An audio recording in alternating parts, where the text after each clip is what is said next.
Buenas noches, señoras y señores. Hoy, El Sol de Medianoche se complace en presentarles un programa que puede ser apasionante sobre la mente humana. Para ello hemos invitado al doctor Jiménez del Oso, psiquiatra y divulgador de cosas raras y además escritor.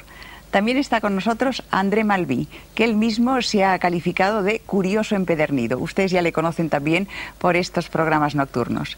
Nos acompaña José Luis González de Rivera, catedrático de Psiquiatría y Psicosomática de la Universidad de La Laguna, y José María Poveda, profesor de Psiquiatría en la Universidad Autónoma. Bueno, la primera pregunta que quiero lanzarles, porque vamos a ir muy rápido con todo, porque así pueden hablar largamente, es: ¿la mente es igual al cerebro o no?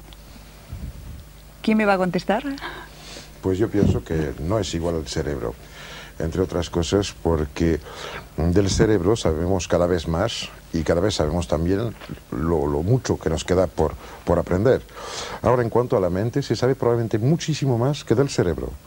Y de otra parte, me parece que hay un punto muy importante que apuntar, que es que de la actividad mental, la que más me fascina personalmente es la imaginación. Yo creo profundamente de que el ser humano es incapaz de imaginar el imposible. Esto implica una cosa muy fuerte, que es que la imaginación es una de las vías de acceso directa a la experiencia del universo. La ciencia se ocupa después de desglosar las experiencias y las informaciones recibidas para hacerlas transmisibles, pero creo que la primera experiencia del universo pasa a través de la imaginación, lo que hace de que alguien que no ha visto nunca un cierto tipo de árbol, cuando lo ve dice, es un árbol. Tenía una especie de imagen anterior presente dentro de él que le permite identificar partes del universo, pero también tenemos un montón de imágenes de este tipo preparadas para recibir información y no nos encontramos habitualmente con las cosas que podríamos reconocer. Pienso que esto puede ser un excelente punto de partida. Quizá otra de las cuestiones sería que más bien entendemos el cerebro como una cosa, mientras que al hablar de mente no estamos aludiendo a un objeto material o a una cosa, ¿no?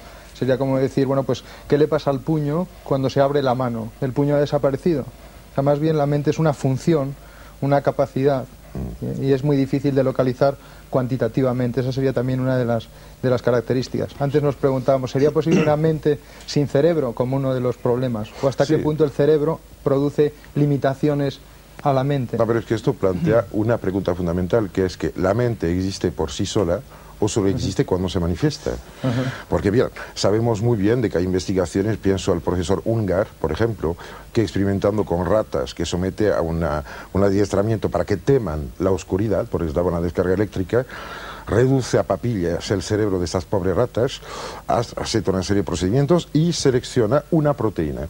Esta proteína administrada a ratas que nunca habían recibido el adiestramiento, pues provoca en ellas la reacción adquirida por las otras, lo cual apunta hacia una dirección brutal, que es que se puede transmitir mediante sustancias ciertos tipos de comportamientos o experiencias adquiridos. Llamo esta molécula la escotofobina. Escotofobina. En sí mismo no es muy importante. Lo que es importante es que esto implica que hay la posibilidad de transmitir datos por un camino material directo, lo cual implicaría a veces de que quién sabe si comiendo una chuleta de cordero no vamos a recibir información sobre un pasto de montaña. Eso, o sea, a mí me parece bastante fascinante. Yo querría preguntar a todos una cosa. ¿La información reside solo en el cerebro? A ver. Me supongo que enlaza con la pregunta anterior. ¿Y por qué me llamo divulgador de cosas raras? Fernando, porque lo eres. Yo soy sincera, hasta cuando estoy en televisión. No, para que lo contaran en público. Que es una pregunta que enlaza con la otra. Yo creo que hay un sentimiento, lo que estábamos exponiendo, que parece claro, y es que el concepto mente es mucho más amplio, abarca mucho más que el concepto cerebro. Como si en el cerebro estuviera limitado exclusivamente a lo físico, a una serie de combinaciones, de enlaces, de moléculas, algo que es susceptible de enfermar, que sirve para almacenar memoria en moléculas de albúmina o en lo que sea, pero que la mente tiene un aspecto mucho más trascendente. Es decir, como si el cerebro no nos permitiera conectarnos con el universo, con el todo, y la mente sí. Como si hubiera algo mucho más trascendente, sería la palabra, no encuentro otra en el concepto de la mente. si empalmamos esa idea con la pregunta de ahora, la mente podría estar en cualquier sitio. Las funciones específicas competen al cerebro. Pero ¿qué sucede en esos estados que llamamos de proyección astral, por ejemplo, en ese tipo de experiencias? Es simplemente una vivencia en la que el cerebro experimenta todo eso como un viaje, como un desplazamiento, y sin embargo la mente sigue anclada al cerebro, o realmente la mente, el yo mismo, la consciencia, se desplaza y se aleja de lo que es el cerebro como estructura anatómica. En esas experiencias de muerte clínica, por ejemplo, Sí. que hay recogidas en los textos de Moody, de Kubler-Ross y de otros autores, ese paciente que en esa situación crítica se sale fuera del cuerpo, ¿realmente es la mente lo que se está saliendo o es una pura fabulación del cerebro que, aprovechando, utilizando unos recursos que no son habituales o que no contemplamos los médicos, es capaz de ver sin necesidad de desplazarse? ¿O hay un desplazamiento real de la conciencia? Hombre, es que ha habido en los inicios de este siglo las experimentaciones muy serias hechas por Charles Richet en la Salpêtrière en París sobre exteriorización de la sensibilidad. Sobre esto tenemos un trabajo que es de un gran científico en el cual había conseguido, por ejemplo, en un paciente sometido a un trance hipnótico que era un estado de sofrológico profundo, llegar a transferir su sensibilidad en un vaso de agua, el vaso de agua transportado en otra habitación, hundir un escalpel en el vaso de agua y el personaje dormido pegando un grito. Es muy importante porque implica de que la captación del universo, o sea, los sentidos, y su correlativa actividad mental, que sería la imaginación del perceptible, pues no está limitado ni al cuerpo, ni a las terminaciones nerviosas, ni siquiera al cerebro mismo como pantalla en la cual el gran cine del universo se proyecta, porque ahora mismo las investigaciones, tú bien lo sabes, apuntan a que no hay zonas de almacenamiento concreto, sino que la información está esparcida en la totalidad del cerebro y puede ser que en otros sitios que no sabemos, bajo forma de algo equivalente, si quieres, a un holograma, que hace que si rompes un holograma, en cada trocito volverás a encontrar la totalidad de dicho holograma. Sí, José Luis, te quería preguntar. Es que es muy importante lo que decís, pero que el misterio de cómo funciona la mente en el ser humano, vivo, normal, haciendo cosas vulgares y corrientes, es lo bastante difícil de comprender y de explicar como para preguntarnos el cuerpo astral y todo lo demás. Quiero decir que quizá lo misterioso es que los seres humanos funcionemos. Lo cotidiano es misterioso. Lo cotidiano es totalmente incomprensible. Sí, parece que mucha de la actividad cerebral es para quitar ruidos de la posible actividad cerebral. Tú decías antes una cosa importante, que es que la mente es un proceso, no es una cosa que existe, sino es una cosa que está existiendo, es un movimiento, es una función. La mente es muy difícil de estudiar, porque no se estudia una cosa concreta, no es una idea, no es ni siquiera un objeto, ni siquiera es una idea, es una función, es algo que está continuamente en movimiento, en transformación. El cerebro, curiosamente, tampoco es una cosa, es también un proceso. El cerebro está continuamente cambiando, tiene una plasticidad. Hay una relación entre función mental y función cerebral. Y hay una cosa que es obvia, es que tal y como está hecho el cerebro, así viene a ser la función mental. Pero hay otra cosa que es menos obvia y que es muchísimo más importante, muchísimo más sorprendente, y es que tal como funcionan los procesos mentales, así se modifica el cerebro. Por ejemplo, individuos o los experimentos, los estudios se hacen, como tú decías antes, con ratas, con gusanos, por una razón, porque son mucho más fáciles de estudiar, viven menos tiempo, y entonces en una rata podemos ver lo que en un ser humano serían 40 años de vida, en la rata lo vemos en 4 días. Unas ratas que están sometidas a un ambiente con mucha estimulación, con mucha información, digamos, que tienen muchas experiencias, desarrollan un cerebro no exactamente muy grande, pero un cerebro muy complejo, un cerebro en el que hay muchas ramificaciones, un cerebro en el que todas las células están muy unidas unas con otras. Una rata que vive en un ambiente pobre tiene el mismo número de células, pero las conexiones entre las células, lo que tú dices, la imagen holográfica, es un mapa de conexiones intercelulares. Yo no iba a apuntar a las neuroglías, porque más importante que los constituyentes directos, neuronas susceptibles de almacenamiento, parece que importa mucho más las neuroglías que permiten la... Fíjate una cosa que seguía antes de que pierda el hilo de lo que decís antes. Si este proceso mental hace que una sustancia física, como es la neurona y la neuroglia y sus terminaciones, se desarrolle, influye en el funcionamiento de una sustancia física que está en el cerebro, entonces puedes perfectamente, tienes totalmente derecho a decir que esa función mental puede influir en el desarrollo de otra sustancia física, por ejemplo, una planta, o la estructura molecular de un vaso de agua, etc. ¿Por qué la mente funciona en el cerebro sobre todo? Nos lo podemos preguntar. Una razón puede ser que el cerebro está hecho de tal forma que como receptáculo de la mente es muy bueno. Es decir, el cerebro está en una situación de equilibrio inestable. Cualquier pequeña cosa que ocurra altera el funcionamiento cerebral. Entonces, si la mente es una influencia mínima, suponte que sea un quantum de energía infinitesimal, no puede levantar una mesa, no tiene fuerza para eso. Pero sí puede producir un pequeñísimo cambio en una potencial de acción de una neurona, y el cerebro es un equilibrio tan inestable que un pequeño cambio en un lugar origina grandes reacciones en todo el entorno. O sea, desde ese punto de vista, yo os diría que es que el cerebro está construido de tal forma que es súper sensible a las influencias mentales. Sabes que existe una teoría que voy a dar por lo que es, incluso podría ser que divertida, pero que dice que en realidad existe un gran corriente cósmico de información que atraviesa la totalidad del universo y que el cerebro es una de las 1000 formas posibles de captar una parte de esta información, y que habría que mirar la actividad cerebral como una actividad limitativa que hace de que yo escojo el rojo quitando todos los demás colores, ¿no? Y que cada vez que escoges un concepto, un dato, una idea, una sensación, eliminas las demás, que también es la clave del proceso de concentración, que es reunir los puntos comunes de una infinidad de conceptos dispares para solo tener en cuenta la parte que permite enlazarlo. Este concepto es muy importante porque permitiría entender de que existe un flujo de información ajeno a la zona en la cual lo vemos. Lo mismo que si quitas la pantalla de un cine al aire libre, el proyector lo va a mandar al espacio y se va a perder la información en la lejanía. Y si consideras que el cerebro en este momento es el punto de impacto en el cual podemos ver la huella del pensamiento, la huella de la mente, consideras de que todos los fenómenos que consideramos a nivel bioquímico, etcétera, en un cerebro, son como las huellas del jabalí en la nieve del invierno, no el jabalí. Solo es una de las paradojas del cerebro, que siempre va toro pasado. Exactamente. Claro. Mira, la gente que tiene crisis depresivas porque ha comido una carne sobrecargada en tirosina. Es que es un hecho conocido. Los problemas de la gente que asimila fenilalanina y la metaboliza mal y se encuentra con un jaquecón, lo cual le impide de hacer otras cosas.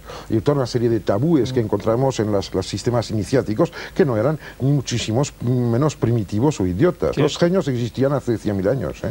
Tenemos que decir que estamos diciendo exactamente lo contrario de lo que habitualmente se considera como realidad científica, que es que el proceso cerebral es el que origina la función mental. Nosotros que quizás sea cierto y que probablemente ocurre casi continuamente, pero también seguramente ocurre lo contrario, que es que la función mental se va más allá del proceso cerebral y lo influye en retrospectiva. Le voy a apuntar un dato muy divertido. Mira, la historia de la humanidad se confunde con el acercamiento al fuego. O sea, que los hombres de las cuevas, ¿no? Neolíticos, se ponían en la boca de las cuevas con la fogata ahí encendida y la nariz a chupar humo y mucho óxido de carbono. Esto sigue, después se hace el fuego portátil, la llar del foc, el hogar, el foyer, y se construye una casa alrededor, que es la cueva transportable. Después pasa que los que no pueden tener casas, pues se toman la pipa, que son los marineros, pues no pueden tener el hogar en la llar del foc. Después los que se exportan, cuando la revolución industrial se tragan el humo de las fábricas, etcétera, y ahora nos tragamos humo de coche.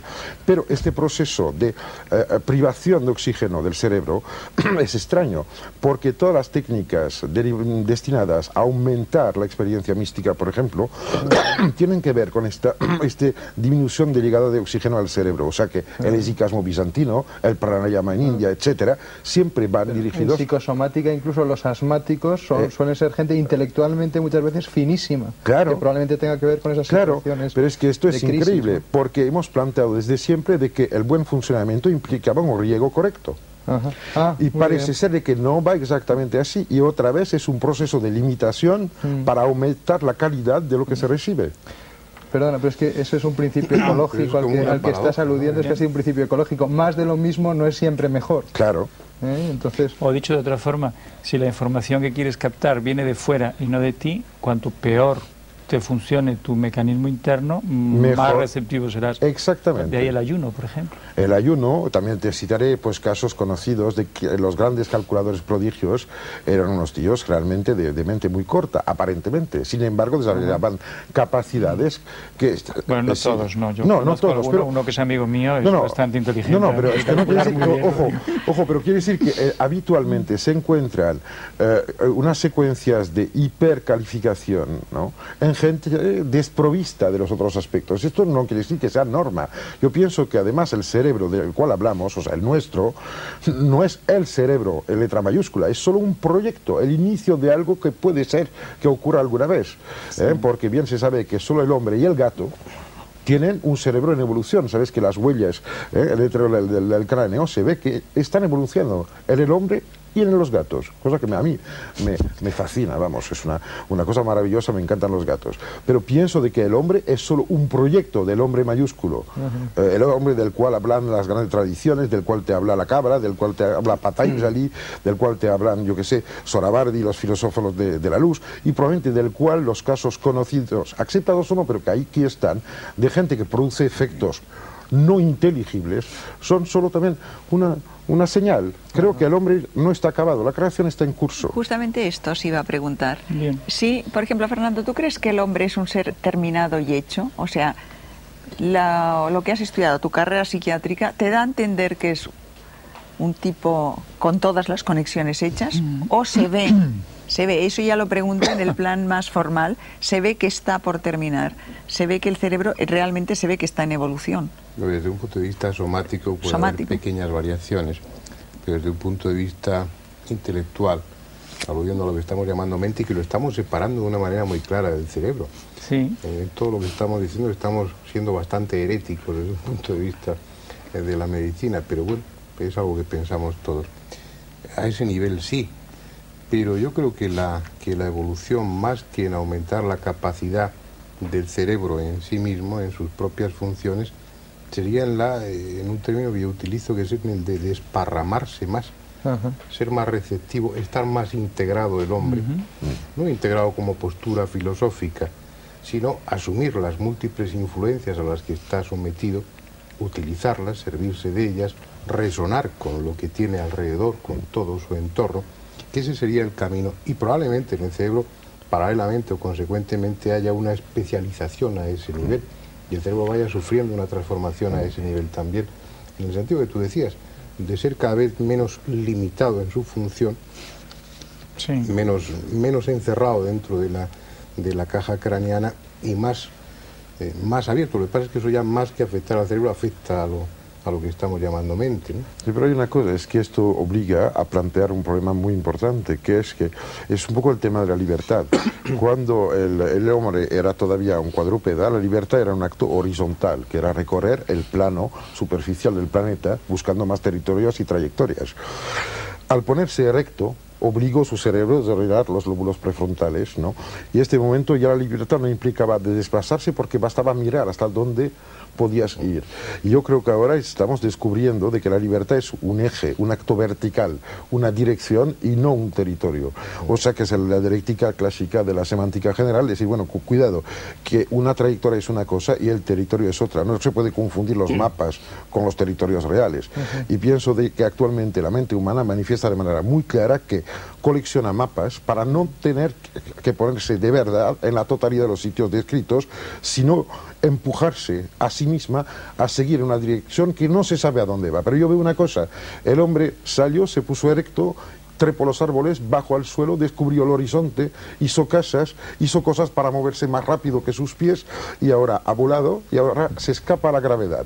Este destino a la verticalidad y de la agravedad, que sería una existencia en el espacio, creo que es una cosa de la cual se habla demasiado poco, lo mismo que se habla demasiado poco de los comportamientos mentales en agravidez y de todo lo que implica las modificaciones mentales en astronautas, por ejemplo, el caso de Glenn, toda esta gente con aparentemente grandes crisis místicas al volver de vuelos circunterrestres, etcétera. Yo pienso que por ahí hay una de las puertas, no creo que sea la única, pero una de las puertas del futuro humano.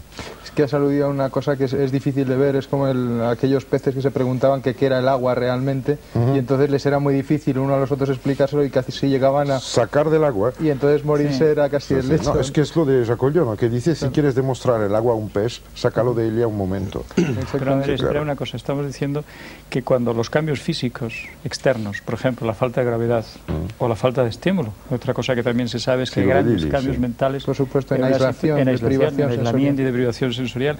Lo que estamos diciendo es que la función mental depende enormemente de condiciones físicas, es decir, de la percepción interna, del estímulo externo. Que está mediado a través de estímulo no estoy de acuerdo. Pero los caminos de... Por ejemplo, la falta de gravedad es un estímulo, ¿no? Ya, pero los caminos clásicos de ampliación, de expansión de la mente, va precisamente por la privación de sensorial. Es una de las por alejarse de los estímulos externos que distraen, y es una introversión, es un meterse hacia adentro, aparentemente, probablemente lo que hace el cerebro o la mente en ese momento es justamente lo contrario, es expandirse, pero prescindiendo de lo que percibe a través de los sentidos. Claro. No tener que estar pendiente, digamos, que de esa sus capacidad sentidos. Está innata en el hombre, que no es una cuestión de aprendizaje.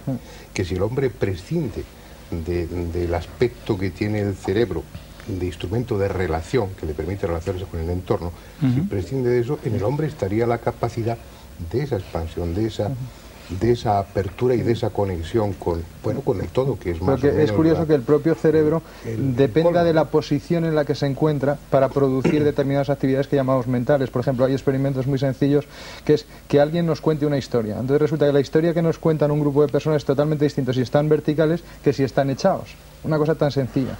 Luego, cuando se está en órbita, lo que se ha aludido antes, es que eso es complejísimo y casi nos faltan horas de gente en órbita para poder llegar a conclusiones muy serias. Pero algunas sí que se sabe que son. Por ejemplo, deja de depositarse calcio de la manera en que lo necesitamos, porque claro, no hay esa fuerza de la gravedad. Entonces el cuerpo empieza a sentirlo y un tipo de vulnerabilidad, por ejemplo, a lesiones, cambia la química intracorporal como resultado de esto. Por ejemplo, me parece sugestivo ese tema de ese cambio de actitud de los astronautas. Realmente eso se debería a esas condiciones en las que están privados de gravedad o sometidos a una gravedad artificial muy tenue durante algunos ratos, y que el cerebro carezca de esos puntos de referencia que tiene los más elementales, que son los de la propia gravedad. Depende de esas circunstancias físicas o depende de lo que ve en ese momento y de tomar conciencia. Esa es básica. Te diré una cosa, o del aislamiento, de estar tanto tiempo encerrados en un sitio incomunicado. Vuelvo un segundo a lo que dije hace un rato, de que el hombre tiene dentro de su background la capacidad de reconocer cosas que son aparentemente irreconocibles. Y ven la incapacidad de imaginar lo imposible. ¿Qué pasa? Yo creo que el hombre es un antropocosmos. Lo creo totalmente. Y creo que la realidad perfecta del ser humano será probablemente fuera de cualquier ambiente planetario. O bien en este momento considerar un hombre como un planeta y lo mejor llegar a pensar, como se apuntaba un poco con Lovelock, de que la totalidad de lo vivo es un solo ser, o bien que la totalidad de una especie se comporta como un solo ser, cosa que la investigación etológica parece apuntar. Cuando ves, por ejemplo, una manada de venados que están en una zona cercada, esto lo he visto en un coto de caza, si no se casa nadie durante 5 años, empezará a nacer solo machos. Con lo cual limita la población. Si de repente hay una cacería, solo nacen hembras, porque así se recompone. ¿Cuál es el camino? ¿Cuál es el camino que permite esto? Sino un comportamiento global, y nos volvemos a acercar a las viejas historias chamánicas en las cuales el chamán, que es el hombre que ha hecho el viaje vertical, otra vez, conecta con el espíritu global de los bisontes, de los venados, de lo que quiera, para pactar con este espíritu lo que van a coger de sus miembros. Es que yo creo que el problema es mucho más complejo que una lectura de lo que sabemos de momento, porque no olvidemos nunca que hace 250 años la teoría de la flogística daba fe de los fenómenos observados que eran los mismos que hoy, y hay que tener mucho cuidado cuando hablemos de cosas que sabemos, porque igual es una nueva flogística la que estamos manipulando. Bueno, ¿sabes? O sea, que pido atención y respeto a los poetas. Es que fíjate tú que si volvemos a centrar en que estamos hablando de la mente o de la función mental, es por muy avanzada que esté la instrumentación científica, realmente no lo podemos medir, no lo podemos ver, no podemos estudiarlo con el método científico ni con el método tecnológico, con lo cual lo único que podemos es pensar. Sí, bueno, pero solo se encuentra lo que se busca. Pero déjame terminar, es que pensar, hay mucha gente que está pensando en esto desde hace tiempo. Puede haber pensadores que hayan llegado a conclusiones muy importantes hace 10.000 años sobre el funcionamiento de la mente y que pueden ser válidas hoy en día. Por supuesto. Quiero decir que el avance, estamos en un terreno muy difícil de conjugar, puesto que el avance en el conocimiento del cerebro es un avance científico y es un avance tecnológico. Necesitamos tecnologías muy finas, muy súper finas, para saber cómo funciona una célula cerebral, que son microscópicas, y además para observarla en vida. Medir el metabolismo de las sustancias intracelulares en una célula viva es un avance tecnológico extraordinariamente difícil. Ya empieza a haber posibilidad de medir todas estas sustancias. Sí. En cambio, mentalmente, el funcionamiento mental, seguimos sin tener una metodología. Lo único que podemos es pensar, imaginar, y lo que tú dices, solo se imagina lo que puede ser, que es posible. Lo que es posible. Eso quiere decir que cuando imaginamos una cosa es que imaginamos algo que es así. Totalmente. ¿Verdad? Totalmente. Dicho de otra forma, déjame que pregunte otra cosa. ¿Es que una cosa existe por el hecho de que la pensamos? No, pero si la pensamos puede existir. ¿Aumenta las posibilidades de que algo esto exista puede ser, por pensarlo? Eso puede ser. Tiene una cosa que bien se sabe desde Schrödinger, que había la necesidad de integrar el experimentador en la lectura de las experimentaciones. Últimamente el experimento de Aspect, hace pocos años, que demuestra de que existe efectivamente una transmisión supralumínica de información, o sea, implica de que muchas cosas que pensamos fijas no lo son. Esto está bien evidente. Pero te citaré un caso concreto. Existe en Francia un investigador que es director de tesis y de investigación en el CNRS, que es el CSIC francés, que se llama Etienne Guillet, y que hace investigaciones sobre porciones de ADN, ¿no? Y sobre estructuras del espacio. ¿Y sabes cuál es el aparato que utiliza? Un péndulo. Y está publicando conjuntamente con Christian Hardy, que es una física teórica, unos libros bastante espectaculares sobre este pormenor. Del otro lado, un señor como Costa de Borgard, que es otro físico teórico, trabaja sobre la reversibilidad del tiempo, o sea que el tiempo transcurriría por lo menos en dos direcciones, lo cual ya pone muy en peligro las posturas drásticas que prohíben el hecho de recibir información como una resaca del futuro, y que también ponen en pregunta de que si nuestra conciencia limitada al presente activo o al pasado adquirido realmente sea algo digno de fiabilidad. Puede ser muy bien que nos impedimos de saber cosas para no alterar la estructura todavía frágil de nuestra investigación. Puede ser. ¿No será que faltan esos empalmes que hablábamos al principio, que no están todos, digamos, integrados, todas las funciones no están actualizadas? El ranacuajo que fuimos cuando empezaron a aparecer los primeros anfibios arrastrándose en el borde del océano primordial, podía ser que soñaban de pájaros. Sus pares los trataban de locos. Eso que dice Sibila es muy provocativo, porque cuando estudiamos el cerebro y vemos algo que no encaja bien, en que decimos que es un resto evolutivo de épocas pasadas. Pero es que lo que dices es muy bonito, porque puedes decir que es que a lo mejor hay partes del cerebro o incluso del cuerpo humano que no encajan muy bien, pero no porque sean restos evolutivos del pasado, sino porque son rudimentos que van hacia una evolución futura. Totalmente. Solamente lo podremos saber dentro de 1000 años. O sea que el Génesis no ha terminado.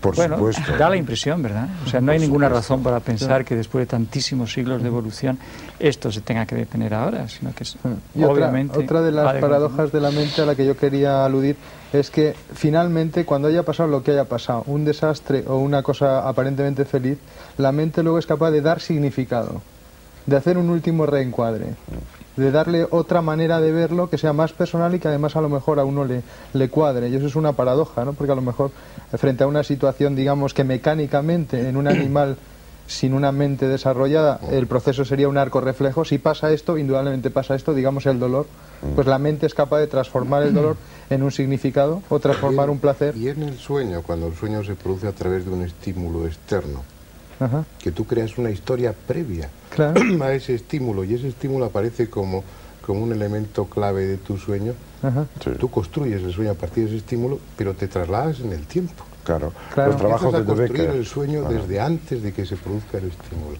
O Eso sabes es. tu inconsciente que se va a producir, o tu mente en esas circunstancias prescinde del curioso, tiempo y sí. elabora Eso. un sueño en el que ese timbre de la puerta es el elemento O estaba almacenada esa fundamental. información, y se ha reactivado como en un holograma que estuviera ya almacenado y que a ese estímulo Ha sido se ha contestado. instantáneo. Pero se ha contestado con información retrospectiva, Pero almacenada. José María, O esa lectura la haces tú después. Claro. Y realmente estás Ujú. Pero eso es dando un de- orden es- cronológico ficticio a... Sí. Pero ese tema... o sea, hay Ese una tema es cosa, muy curioso. es de Becker que investigó esto en el Maimonides Hospital y después en el Bethesda, pero hay una cosa clara, yo me programo mis sueños, yo tengo unas cuantas cosas que me gustan, por ejemplo, hay unas cosas que pasan en el Antiguo Egipto y que por lo menos 3-4 veces a la semana me pongo en condición y me voy ahí porque me encantan mis viajes nocturnos, cosa muy importante.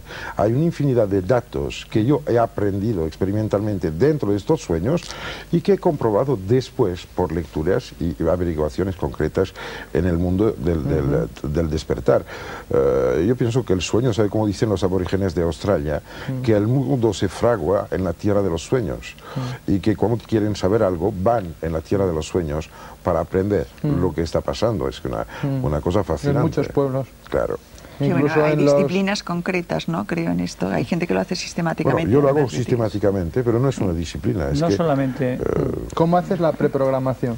muy sencillo, como tengo una memoria bastante organizada, vuelvo a recuperar ciertos datos de sueños anteriores, los cojo, no intento conectarlos, solo que intento A disolver... medio terminar. Claro, intento disolver una actitud crítica, que sería ponerlos en orden, y dejo que me invaden, cosa que hace que no hay momento en el cual pierdo conciencia y me pongo a soñar como si hubiera un corte, sino que se establece una continuidad. Y estoy al mismo tiempo durmiendo, soñando, y estoy en mi habitación de manera totalmente consciente al mismo tiempo. Está Y es una dormido. experiencia muy, muy, muy agradable, Ajá. además de todo. Tú estás hablando de revivir sueños pasados estando despierto. Ah, no, se siguen, es como una serie americana, vamos, es que yo tengo sueños que estoy en el episodio 2000 y pico, peor que las series brasileñas. No, se sigue, o sea que no es una cosa fija, repetitiva, no es una colección, Es una continuación. es una continuidad, sí. Pero ¿qué es lo que te sugiere eso?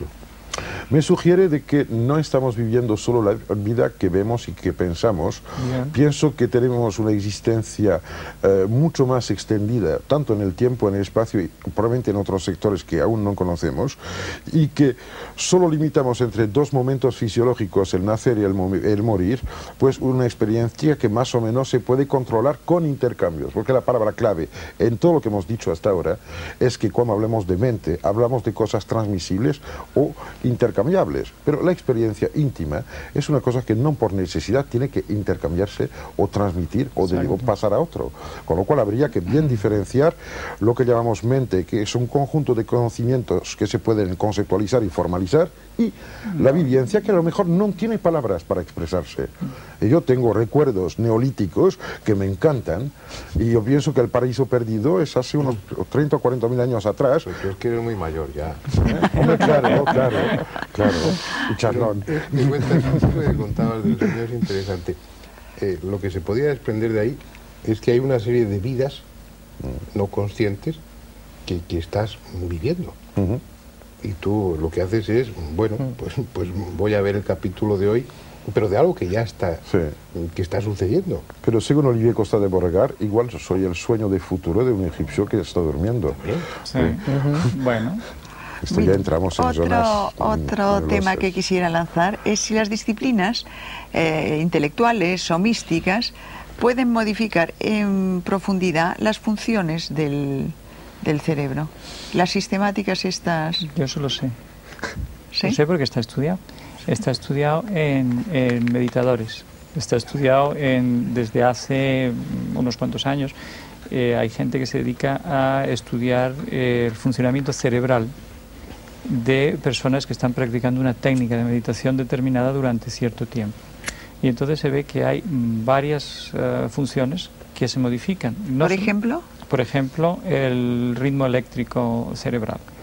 Yo recuerdo con Fernando, ¿te acuerdas? Hace pues es unos 14 años en el hospital psiquiátrico que estuvimos haciendo medidas electroencefalográficas sobre el high. Pero escúchame, no solamente se modifica durante el momento de la meditación, sino que en individuos que llevan ya un tiempo crónico, que generalmente se calcula que vienen a ser 6 meses, por lo menos de una técnica que se llama el entrenamiento autógeno, se calcula que 6 meses de práctica continua marca la diferencia en la que las modificaciones cerebrales se hacen más o menos permanentes, no solamente durante el estado de concentración, sino que lo que sea que se modifique, se modifica. Sí, hablas de la técnica de Schultz. La técnica de Schultz. Por ejemplo, la reactividad neurovegetativa, que se asocia con funciones fisiológicas medibles. No, esto me lo tienes que contar mejor. ¿Sí?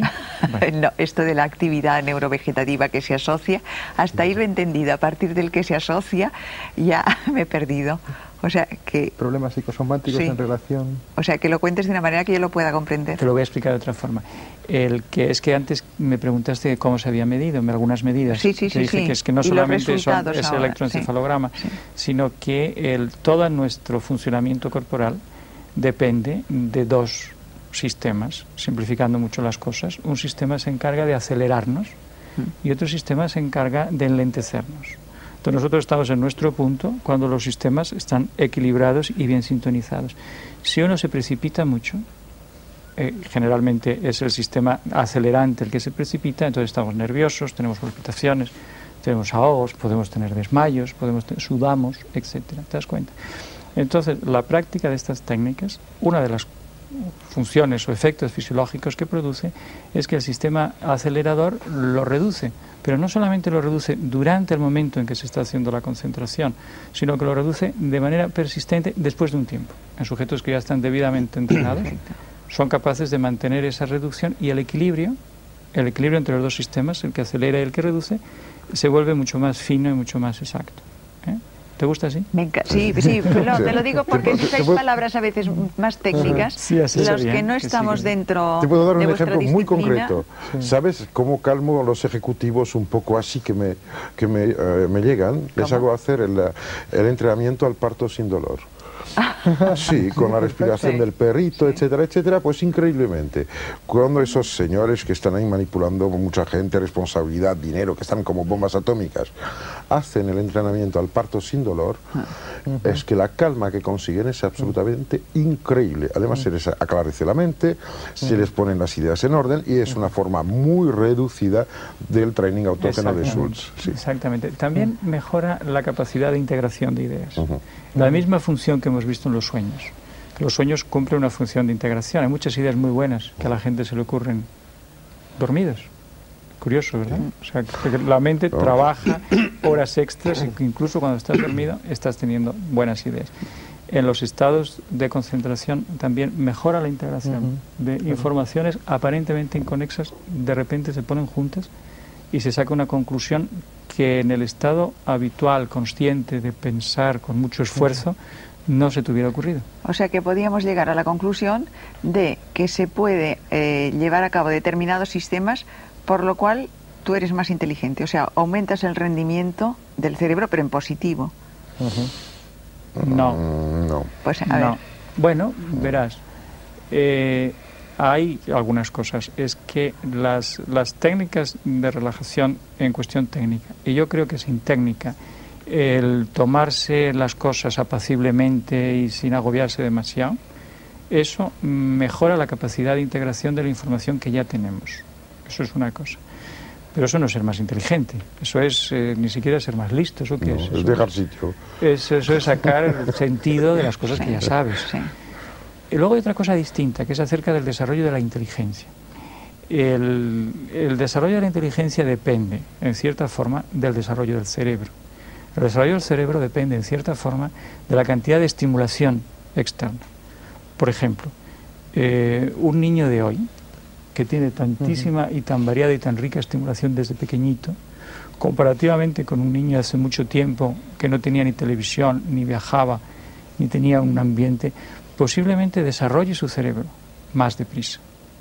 Lo que ya no sabemos es si eso va a ser más inteligente, va a ser una inteligencia mejor o peor. Esto es un tema que a mí me interesa mucho, pero tengo la impresión de que lo que está pasando es un poco diferente. Antes los niños desarrollaban una capacidad de integración de datos constantes, si quieres la cronicidad de las informaciones. Y ves que ahora los niños desarrollan la capacidad de integrar muy rápidamente datos que tienen una vida muy corta y que no se quedan. O sea que la capacidad de olvido de un niño de hoy es 10 veces mayor que la de un niño de antes sin esta sobreestimulación. Con lo cual reduce siempre a la misma cifra o equilibrio la relación entre datos que entran y datos que se mantienen. Es cierto. La capacidad de adecuación a estímulos ultra rápidos está muy bien estudiada por diversos ejércitos del mundo, entre otros el americano, que está pensando en dar a sus soldados preparados que incluyen pues tirosina, tiramina, etcétera, y a veces serotonina para tranquilizarlos después de asaltos, para que estén capaces de tener reflejos súper acelerados.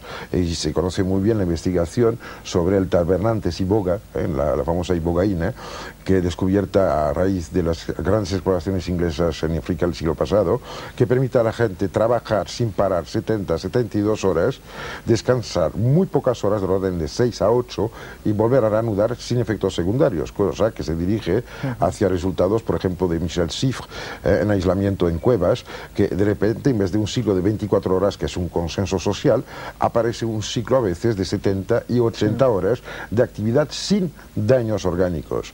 La cosa es que estamos lo más de veces sometidos a una especie de costumbre. Decidimos de que hay una hora para tener hambre y una hora para dormir. No es evidente. Y hay que diferenciar el ser social del ser solo. Lo mismo que la conciencia ensimismada, las experiencias de Lili, solo se ocupa de sí misma y como no tiene motivos para ocuparse de algo externo, se pone en un estado muy similar a los niveles buscados en el Zen con el Satori, este momento de colapso conceptual que hace que la experiencia se sustituya a su lectura. Y creo que esto sí es una cosa importante. Los niños no son más listos, reaccionan más rápido. Pero el niño de antes podía saber de qué iba a llover dentro de 6 horas. El de hoy tiene que mirar la tele para saber el parte meteo. Eso es cierto. Yo quería preguntaros también otra cosa. ¿Por qué a mayor información y mayor conocimiento intelectual no se corresponde en absoluto un mejor comportamiento? Ya sé que no tiene nada que ver, pero parece que la gente que tiene, pues yo que sé, más cultura, que está más abierta al mundo, tiene que tener una mejor comprensión de las cosas y por lo tanto, pues efectivamente un mejor comportamiento. Y parece que esto no sucede. Que lo que parece es que el conocimiento implica probablemente cambios de comportamiento. Y muchas veces el comportamiento correcto es el comportamiento mismo, el mismo que estaba haciendo. El libro del Génesis empieza con un momento en el cual el aumento del conocimiento quita una bondad moral. O sea que hay una paradoja con lo que significa acercarse a lo nuevo, asimilarlo y transformar la conducta. Claro. Otra razón es porque la gente que sabe mucho ha pasado tanto tiempo estudiando que no ha tenido oportunidad de establecer relaciones humanas razonables y entretenidas y positivas. Lo digo medio en broma, pero pues es cierto, te das cuenta. Saber mucho no quiere decir vivir mucho, y conocer mucho no quiere decir haber tratado a mucha gente y saber cómo se trata a la gente. Pero sabe una cosa, si realmente estamos hablando de evolución, en el sentido del mejorar, aumentar y calificar cada vez mejor, pues tú te crees que, por ejemplo, sabemos que los pájaros son los descendientes de los peces antediluvianos, ¿no? Tiene una cosa, los pájaros nadan muy mal. O sea que desde el punto de vista de los peces, los pájaros son unos peces abominables. Creo que el sistema de referencia se tendría también que adecuar, porque en lo que planteó Sibila había una paradoja, pero que era ya un fallo de planteamiento. Porque si efectivamente estás en una zona de parámetros fijos, evolucionas, contemplas otros parámetros, los comportamientos que nacen de esta contemplación no se pueden aplicar a los anteriores. O bien se tendría que quitar todo un montón de comportamientos de esta persona de la cual hablaba para poderla hacer entrar en el cuadro anterior, a condición de que se mantenga. Por ejemplo, fíjate otra cosa, hablando de lo que tú decías, la relación entre el conocimiento, la cultura y el ser buena persona, ¿no? Sí, bueno, y un comportamiento correcto. Bien, un comportamiento correcto. Una de las esencias del comportamiento correcto, de lo que llamamos una buena persona, es la capacidad de sentir lo que sienten los demás. Técnicamente lo que llamamos la empatía, la capacidad de, sin palabras y sin nada, tener una sensación en el corazón de lo que está experimentando a otra persona. que si quieres puede ser un ejemplo de telepatía o puede ser un ejemplo de capacidad de leer de los gestos mínimos lo que otra persona está viviendo en ese momento, etcétera. Eso es esencial para querer a la gente, para que la gente te quiera. Fernando hablaba de resonancia, comentabas antes, ¿no? La capacidad de resonar Sí, con yo creo que Pero estamos fíjate una cosa, mezclando ahí conceptos. que te termine la cosa, es que sí. precisamente la gente que tiene más amor al conocimiento, hay de todas clases, Filósofos, pero hay un ¿sí? tipo, no, hay un tipo importante de gente que tiene amor al conocimiento, que es gente que es muy racional en el sentido de que da valor sobre todo a las funciones intelectuales, da valor sobre todo al pensamiento, no da valor al corazón, no da valor al sentimiento. Eso no implica Y no son cultura. empáticos, y son muy conocen muchas cosas. Eso significa erudición. Exacto. Pero es que estamos mezclando esos dos. Sí. Cultura es más una actitud, está mucho más cerca del humanista, que tal vez sepa de muchas cosas muy poco, sin haber profundizado en ninguna de ellas. Pero eso le da una actitud en la vida en la que probablemente esté implícito eso que comentaba Sibila, una mejor resonancia, una capacidad de empatizar, pues porque no le cuesta ningún trabajo, porque esa actitud lleva implícita también la sensibilidad. Cosa que en el que acumula conocimiento no tiene por qué estar necesariamente. No. Es más, probablemente De hecho, el suelen conocimiento estar. implique una limitación, Sí. no en la materia a conocer, que ahí sí profundizas, pero tú lo comentabas antes también, eso te hace dirigirte vectorialmente en un sentido, hacer de tu vida una especie de pasillo más o menos estrecho por el que te mueves, vas conociendo cada baldosa que pisas, pero lo que hay fuera de ese pasillo escapa a tu percepción Sí. y te está limitando.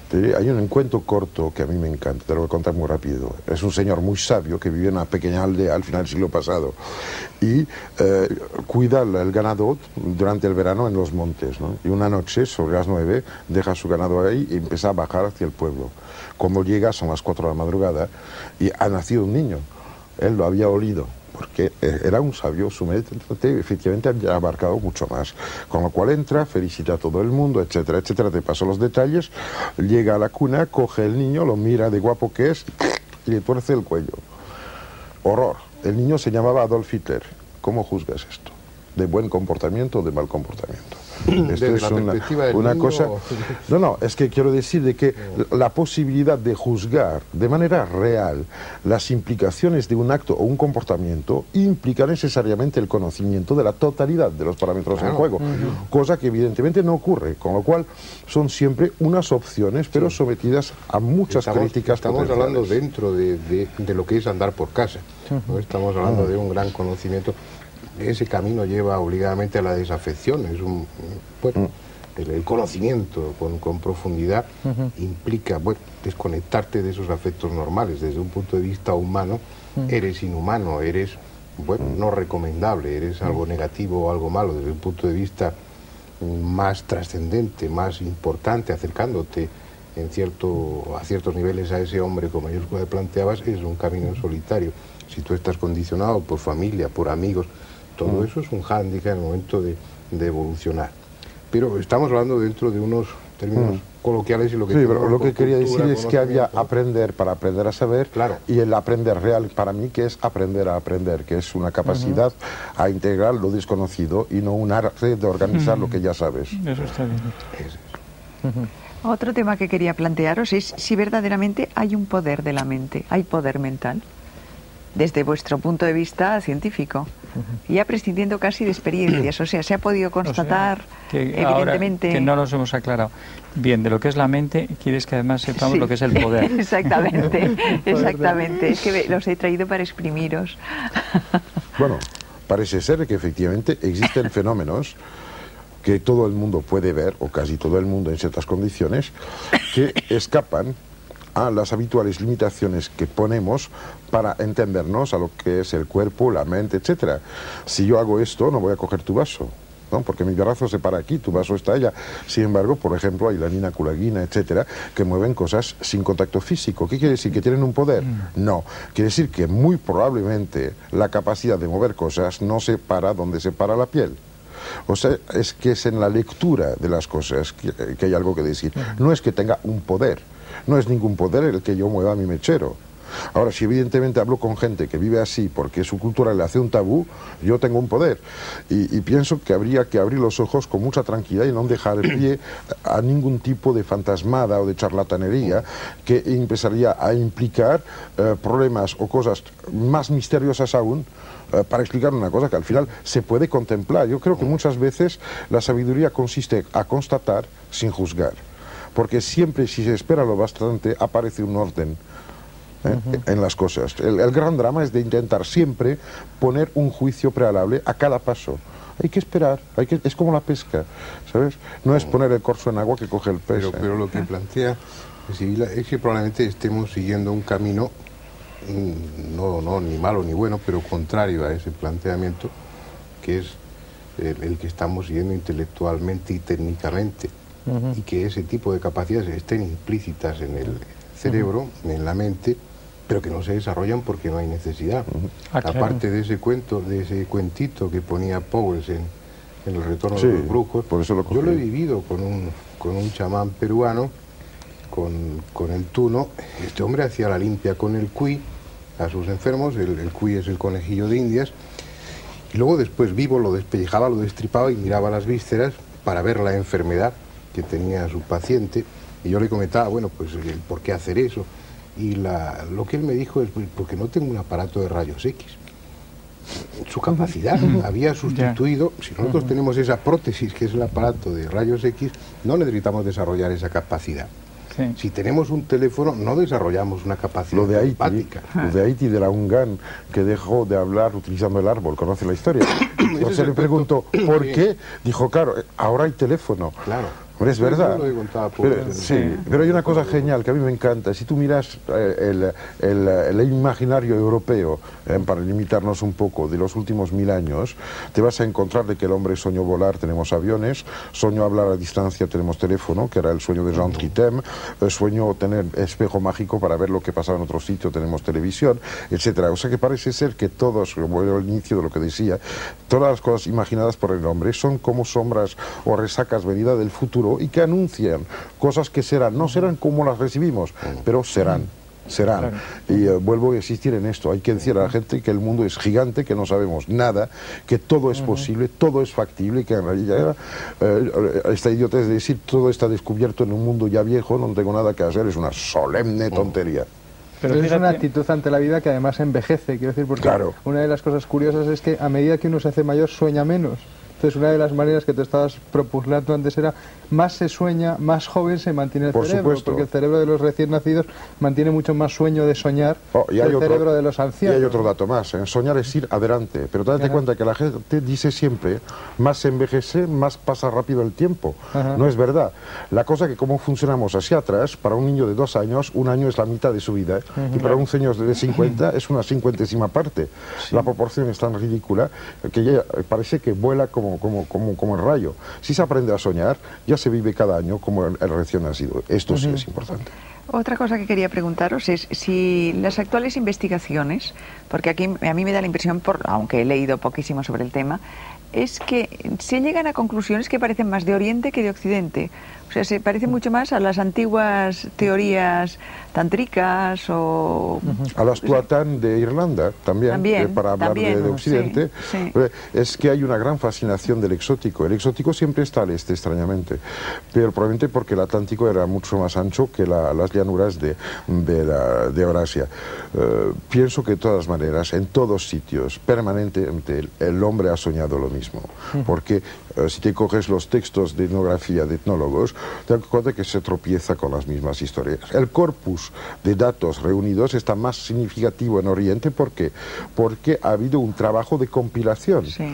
Pero este trabajo de compilación, si lo ejerce sobre civilización céltica, sobre los líguros del Pirineo, o sobre la cueva de la Pileta, los comportamientos que le corresponden, se encontrará probablemente con lo mismo. La intuición del más allá y del más acá, que es el fundamento de la angustia humana y el fundamento también de la investigación, del buscar y del progreso de los conocimientos, es constante. Y no puede haber, en ese ejemplo que estabas poniendo, una separación entre lo que llamamos Oriente y Occidente, y estamos hablando de dos filosofías, de dos formas de contemplar la vida totalmente distintas. No puede haber un distinto funcionamiento del cerebro decir, en esta cultura, por eso que te comentaba antes, desarrollamos técnicas para conseguir objetos. El final es el mismo, obtenemos el mismo resultado. Establecemos una comunicación o contemplamos una radiografía y podemos establecer un diagnóstico. Y en cambio en Oriente no ha ido por lo técnico. La actividad cerebral o la actividad mental ha seguido otro camino totalmente distinto. Sí. Lo que con dicen la en aparición de capacidades que nosotros no utilizamos. Sin embargo, estaba pensando yo que así como la gente actualmente en Occidente se está buscando y volviendo a esos modos de pensar y a esas técnicas clínicamente, cada vez utilizamos más técnicas relacionadas con la meditación, que son un gran avance que en Oriente conocen hace miles y miles y miles de años. Y sin embargo, la gente más avanzada en la India, ahora, a lo que se dedican, es a la técnica. Y lo que estudian y lo que quieren aprender es el modo occidental. Puedes decir una cosa, que es que no solamente es eso, sino que es que además los dos son necesarios. Que hacen falta, circulares. Que hacen falta los dos procesos. Y entonces, lo que tú buscas siempre el que no tienes. O mejor dicho, te das cuenta que el que no tienes es muy bueno, porque como no lo tienes te hace falta. Pero eso no quiere decir que tú tengas un error teniendo el que tienes. Quiere decir que te falta uno. Está flotando aquí, en lo que dice Sibila, en lo que comentaba antes André, y Sibila creo que lo plantea pues por el camino que está siguiendo la física de vanguardia y desde Swedenborg hasta pues, por los trabajos de Schrödinger y toda esta gente. Hay como un camino de la física que empieza a enlazar con la filosofía. ¿Sí? Tú comentabas eso, bueno, había una contemplación, habíamos hecho una especie de mito de la contemplación objetiva de la realidad a través de la investigación, y luego nos damos cuenta de que el que investiga forma parte de eso y altera el resultado. Claro. Sí. Que el hecho de observar cambia. Se está viendo eso dentro de una sociedad tecnificada que había hecho una especie de énfasis en lo racional, en lo metodológico, en lo aséptico, y empieza a darse cuenta de que no de que estaba equivocado, sino de que eso mismo le está colocando hacia el extremo contrario, le está llevando hacia el otro lado. Y tú planteas ahora que en Oriente se está produciendo justamente lo contrario. Sí, no, hay una cosa importante. En Japón, imagínate, desde un primer momento de Japón de hace 100 años, cuando eran incapaces de entender lo que era una fábrica. Cuando trasladaron las primeras fábricas de aquí, copiaron incluso con ladrillos. No había ladrillos en Japón. Fabricaron ladrillos para que se pareciera, pero el sistema de pensar ellos la fábrica hizo que en las primeras fábricas fuera absolutamente desastroso. Después de muchos ensayos ya se han mentalizado, pero muchas veces en Japón ahora están perdiendo los papeles, y lo que nosotros buscamos en Japón, como lo oriental, en Japón ahora mismo es casi una rareza que se cultiva, pero mucho menos que aquí los toros, quiero decir. ¿Sabes? Hace muy poco tiempo que uno de los investigadores de la Fundación Jagadish Chandra Bose en Delhi, Sir Jagadish Chandra Bose, fue el que investigó sobre la sensibilidad de los vegetales, etcétera. Hizo estudios en Oxford y en Inglaterra y pues volvió a India. Y este hombre decía que, claro, ahora se estaba dando cuenta que todo lo que ha ido a aprender en Heidelberg y en Oxford lo estaba encontrando de una forma mucho más sutil en las actuales traducciones que se hacen de los viejos textos de comentarios del Rig Veda y del Yajur Veda concretamente, que se han encontrado descripciones de aparatos que probablemente ya existieron. Pero esto plantea un problema más amplio, que es el de los famosos ciclos de civilización que aparecen, desaparecen, etcétera. ¿Tú te acuerdas la historia de las pilas eléctricas de Bagdad, que se encuentran cuando hacen los desagües y que pasan, me parece que 20 y tantos años como objetos del culto? Estamos frente a un legado del pasado que no llegamos a entender, porque solo entendemos lo que es conforme con lo que hemos decidido que era justo o verdadero. Cuando Gusmão en Portugal hace volar su avión en 1722, me parece, cuando llega al resto de Europa se dice que es una fantasmada. Sin embargo, ahora sabemos que efectivamente lo había hecho. Es que la cosa es que hasta hace muy poco tiempo la gente vivía en un ambiente muy limitado. Las guerras, por ejemplo, existieron porque no había radio disponible.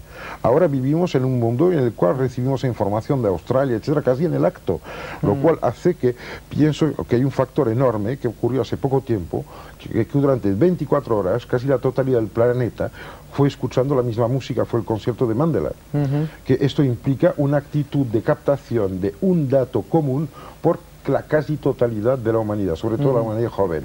Esto está haciendo aparecer nuevas estructuras en el inconsciente y abre nuevos comportamientos. Creo que la diferenciación este-oeste a la hora de los aviones intercontinentales es un proceso totalmente obsoleto, porque ahora mismo, además, hay que apuntar que hay mucho más sabios orientales en Occidente que en Oriente. Esto no olvidarlo nunca, y que hay mucho más gente que sigue caminos de investigación de tipo oriental, entre comillas, en Occidente que hay. ¿Qué quiere decir esto? De que vamos todos a aprovechar de lo mejor de cada uno, y esto me parece perfecto, pero no pienso que haya que establecer una especie de frontera rígida entre los espirituales y los materiales, etc. Volvemos al inicio de la discusión. Lo que debe ser, mente y cerebro van conjuntamente. Volvemos al principio, y volvemos a otra cosa además, que es que lo que es probablemente más difícil es el cambiar de una mentalidad a otra, es decir, la flexibilidad que necesitas para estudiar temas que son totalmente distintos, que no solamente es una metodología